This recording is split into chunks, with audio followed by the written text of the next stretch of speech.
So, should we open it up for questions now? Yes. Haideți să avem un moment de întrebări pe acest subiect. Dacă dacă scanați codul QR pentru a trimite întrebări, probabil că vom avea și o modalitate să adunăm întrebările, dar de asemenea nu doar prin telefon, dar de asemenea așa luăm microfonul, dacă doriți putem să punem întrebări. Oricine dorește, îi înmânez microfonul. Vă rog. You want to do chairs now? First in English, two questions, Mike. First argument and third argument.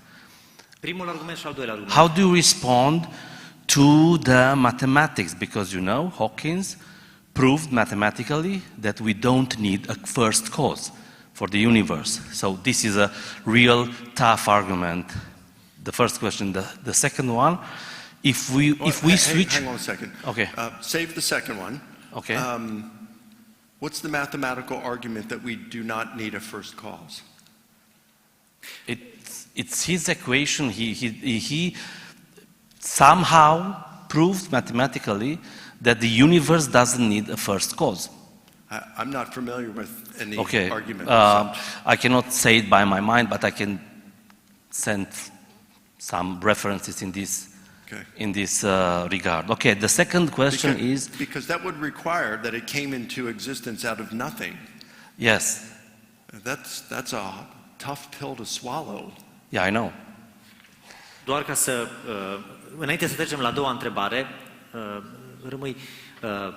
întrebarea vizează cu privire la prima cauză. Stephen Hawking a demonstrat, sau a încercat să demonstreze matematic cum că nu avem nevoie de o primă cauză ca Universul să existe.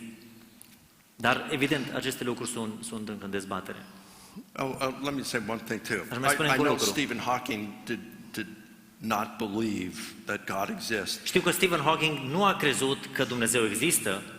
He could say that it's not mathematically necessary that the first cause, but el a spus că nu este necesar din punct de vedere matematic ca această primă cauză să existe. But most scientists would not agree with that. Dar majoritatea oamenilor de știință nu sunt de acord cu această postulare a lui. Stephen Hawking also talked about imaginary time and real time, and he said, well, let's just say that imaginary time where there's no before or after, time just is.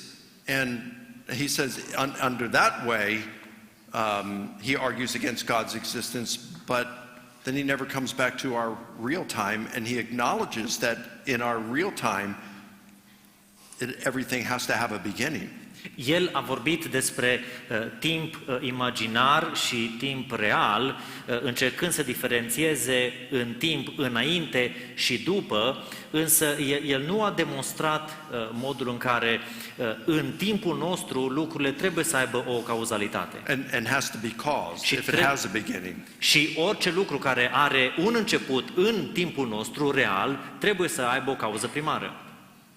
And second question? The second question is, what happens if we switch in between evil issue to suffering issue? Then your argument is not working like it is, the moral argument. Ce se întâmplă în momentul în care schimbăm între problema răului și problema suferinței, atunci argumentul cu privire la problema răului nu mai funcționează în același mod. That's a very good question. E o întrebare foarte bună. Better than the first one. Mai bună decât prima. So, the question is, all right, if evil would actually prove God's existence, what if one just limited the argument to pain and suffering? Haideți să discutăm dacă răul poate să ducă la posibilitatea inexistenței lui Dumnezeu, dar lucrul acesta îl dezbatem, dar cu privire la suferință. If God is so good, why does he allow all the extreme evils that go on in our world today? Dacă Dumnezeu există, de ce îngăduie Dumnezeu toată răutatea și tot răul să existe în această lume? Why did he allow the Holocaust? De ce a îngăduit Holocaustul? Why did he allow Romanian pastors and leaders to be tortured horribly under the communists? De ce a îngăduit ca păstorii din România să fie torturați într-un mod oribil în închisorile comuniste? So the Bible tells us there are several reasons why there's evil in the world and suffering, pain and suffering, I should say. Biblia ne prezintă multe aspecte pentru care suferința și răul există în această lume. Number one, because of sin, and that brought pain and suffering into the world. În primul rând, din cauza păcatului, și păcatul a dus suferința și răul în lume. In the book of Job, we find that God says that Satan is behind some of the pain and suffering in the world. În cartea Iov, de asemenea, înțelegem că de multe ori Satana este în spatele suferinței și durerii. In the book of Hebrews in the New Testament, it says that sometimes we suffer because we are being disciplined by God to bring about holiness in our lives. În cartea Evrei, de asemenea, ni se spune că uneori avem parte de suferință datorită disciplinării lui Dumnezeu prin care vrea să ne facă mai sfinți.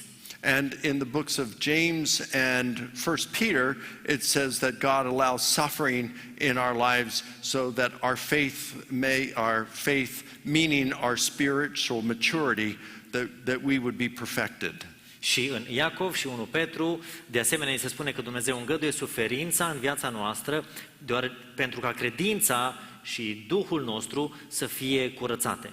And I think most of us understand that when we experience pain and suffering in our lives, it causes us to turn to God in ways that we don't typically turn to Him when we're not experiencing pain and suffering.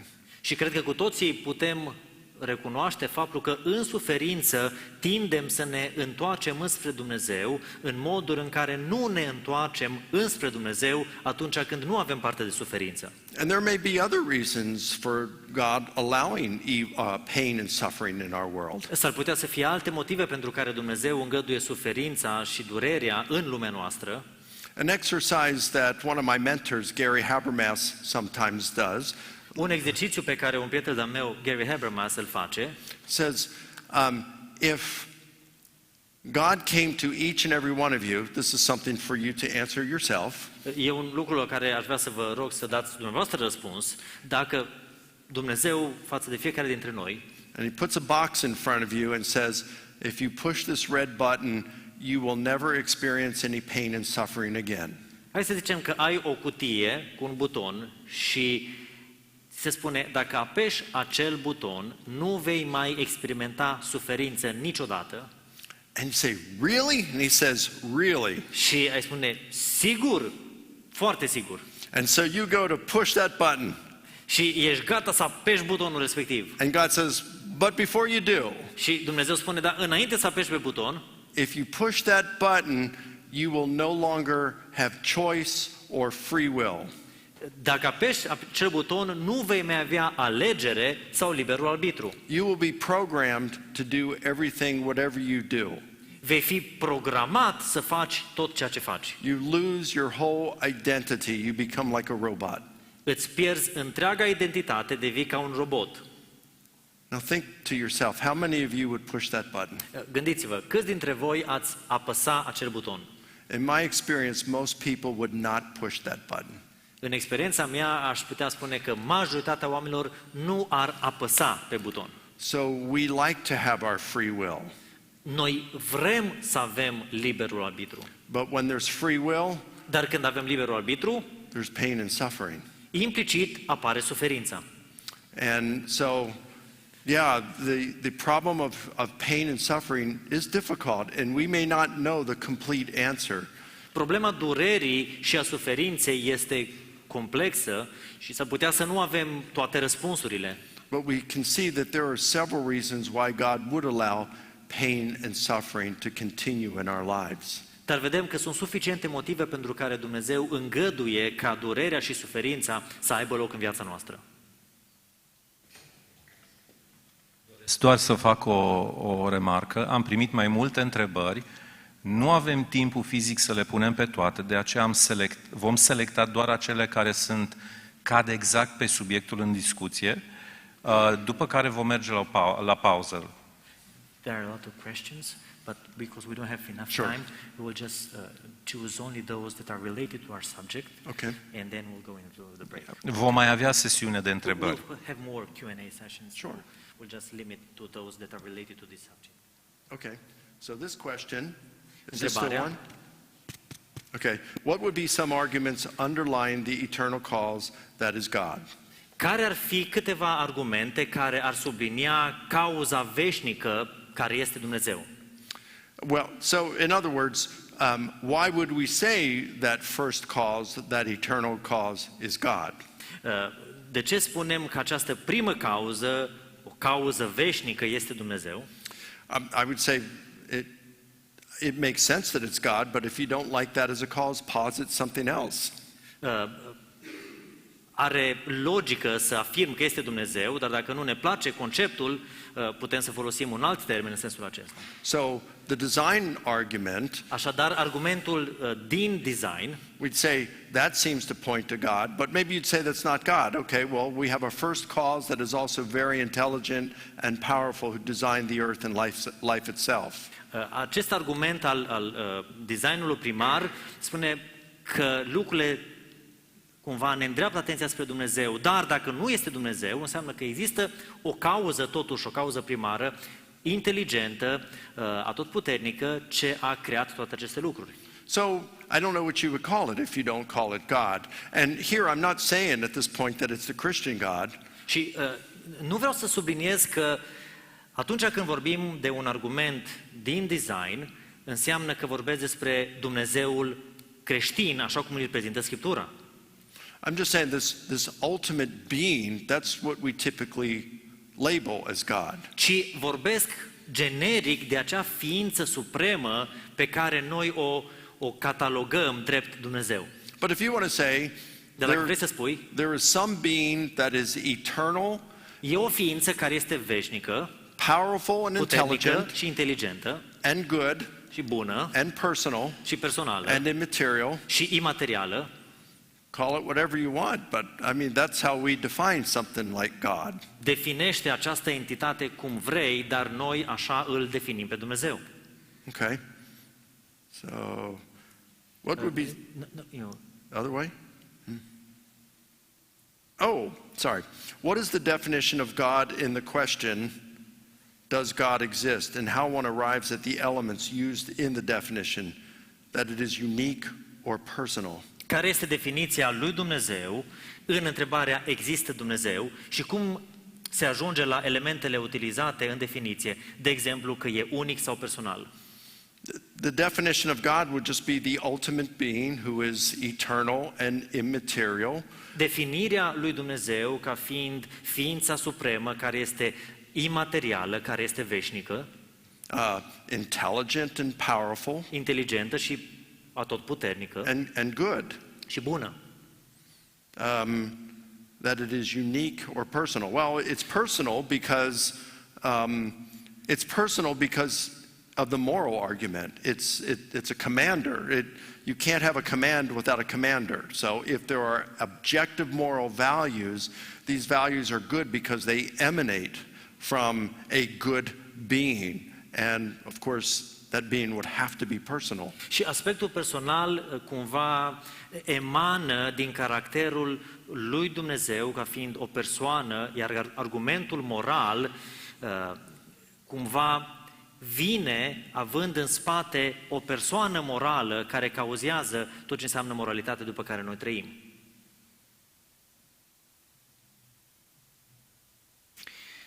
There's one more question.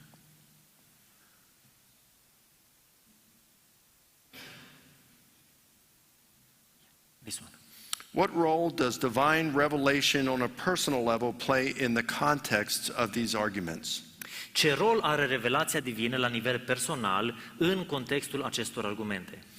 In the context of these arguments, it doesn't play any role. În contextul acestor argumente nu are un rol specific. We've just looked at arguments from science and philosophy. Ne-am uitat doar la argumente din știință și din filozofie.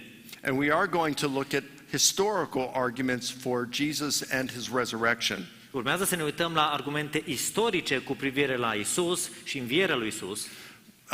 Now, in terms of personal revelation, I can't prove that you have a personal revelation or there's no way to prove it.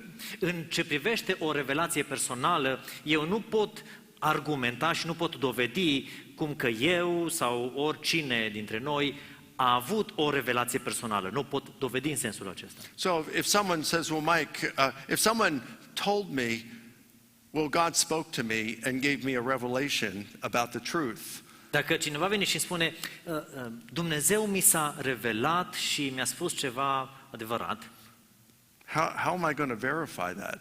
cum aș putea verifica un astfel de lucru? We're building an argument, a case for the resurrection of Jesus to encourage you in your faith. Noi construim un caz pentru istoricitatea învierii lui Isus Hristos. You can see that there are, by the time we're done tomorrow, you'll see that there are very good reasons to think that Jesus truly rose from the dead. Și când vom finaliza mâine, veți observa că sunt argumente solide pentru a crede că, într-adevăr, Hristos a înviat din morți. I'm not trying to call into question any personal revelation that you believe that you've had. Nu vreau să pun sub semnul întrebării o revelație pe care tu pretinzi că ai avut-o. But there's no way to verify your personal revelation.